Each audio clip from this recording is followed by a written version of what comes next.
Assalamualaikum warahmatullahi wabarakatuh. Waalaikumsalam warahmatullahi wabarakatuh. Alhamdulillah, alhamdulillah rabbil alamin. Wassalatu wassalamu ala asyrafil anbiya'i wal mursalin wa ala alihi wa sahbihi ajma'in. Pertama-tama dan yang paling utama, marilah sama-sama kita memuji dan memuja Ilahi Rabbi Allah Subhanahu wa ta'ala, yang mana Allah telah menciptakan langit dapat tiang yang dihiasi dengan turunnya hujan. Allah menciptakan gunung yang tinggi menjulang yang dihiasi dengan pohon-pohonan. Allah menciptakan laut dengan gelombang yang dipenuhi dengan ikan dan karang-karang.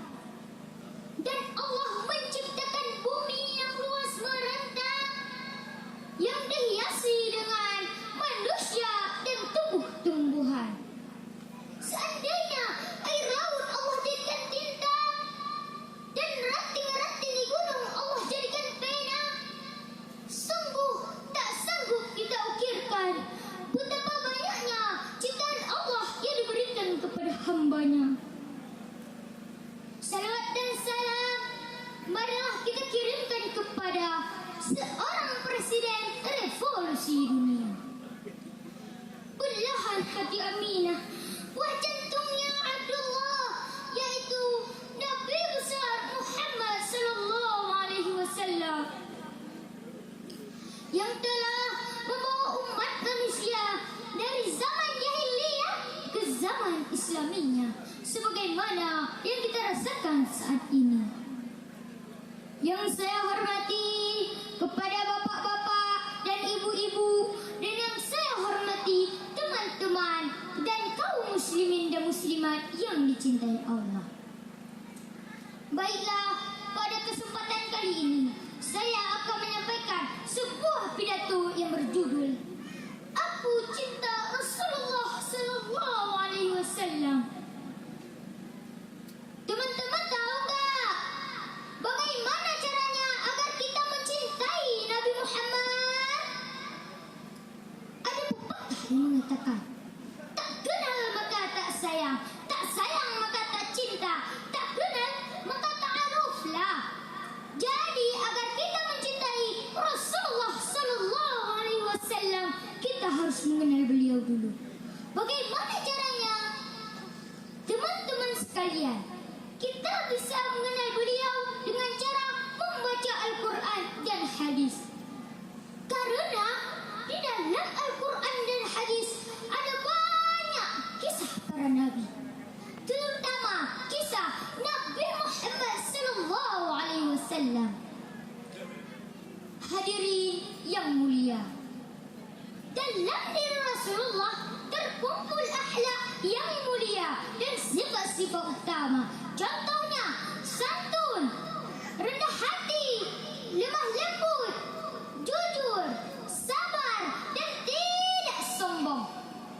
Allah Subhanahu wa taala berfirman dalam surat Al-Qalam ayat 4 yang berbunyi, Bismillahirrahmanirrahim.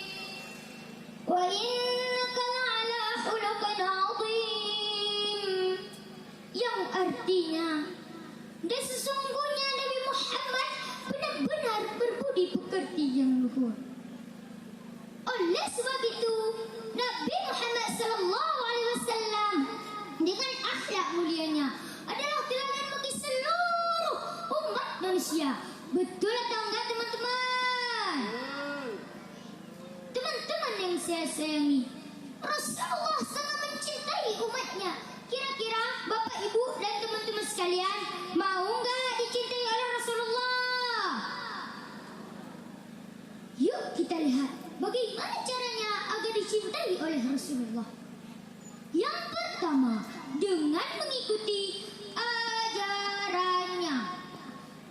Buat apa berlimpah harta kalau sedekah. Buat apa berkata cinta kalau tidak ada buktinya? Salah satu bukti mencintai Rasulullah dengan mengikuti ajarannya. Ingat loh, taat tidak sebagian-sebagian, tapi semuanya. Bapak, ibu, dan teman-teman sekalian, kalau punya rumah tidak ada atapnya, mau tidak? Jelas tidak mau dong. Nanti kalau hujan, kehujanan. Kalau panas, kepanasan. Kalau dingin, kedinginan. Kalau punya rumah harus yang lengkap. Ada lantainya, ada dindingnya, ada atapnya, dan sebagainya. Begitu juga dengan ajaran Islam, harus yang lengkap.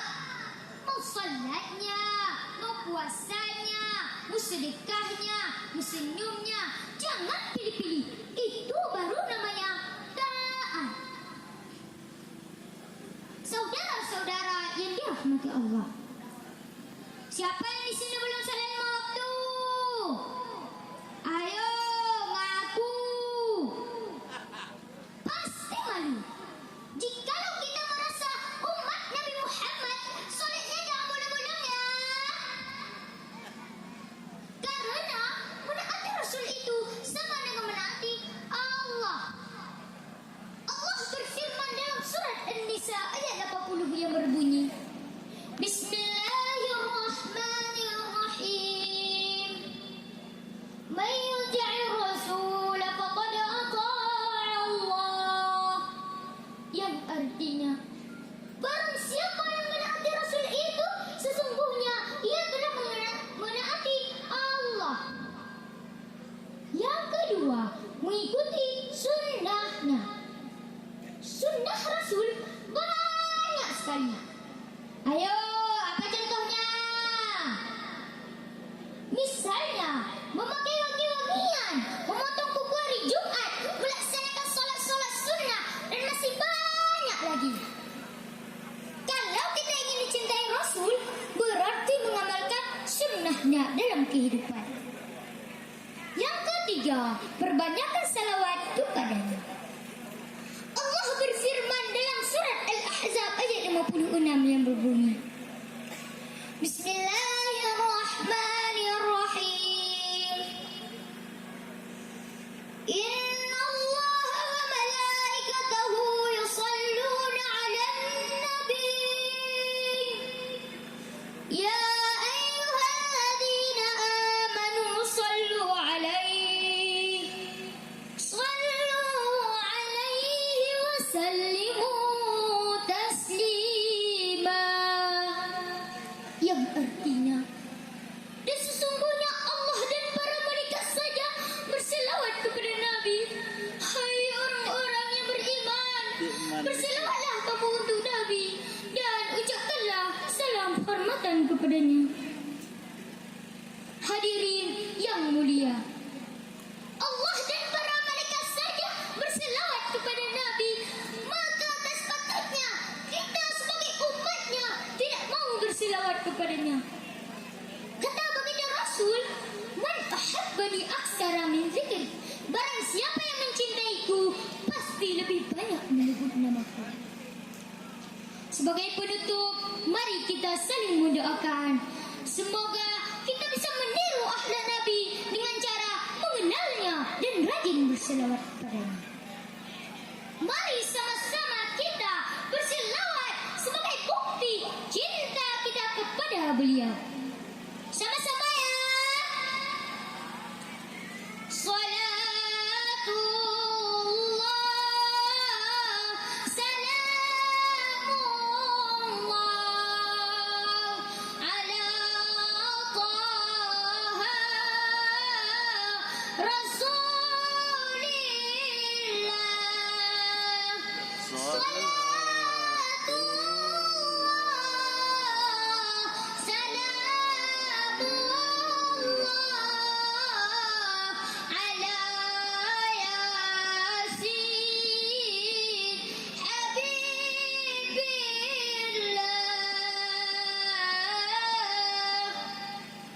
Demikianlah yang dapat saya sampaikan. Lebih dan kurang saya mohon maaf. Saya akhiri dengan sebuah pantun. Rampunan anjung subengah, rampunan tanah hajung senja. Maklum ke bulan agak igah penuh. Hana tak luntuah bak pegahaba. Undur mangkala, kena tandur mangkala.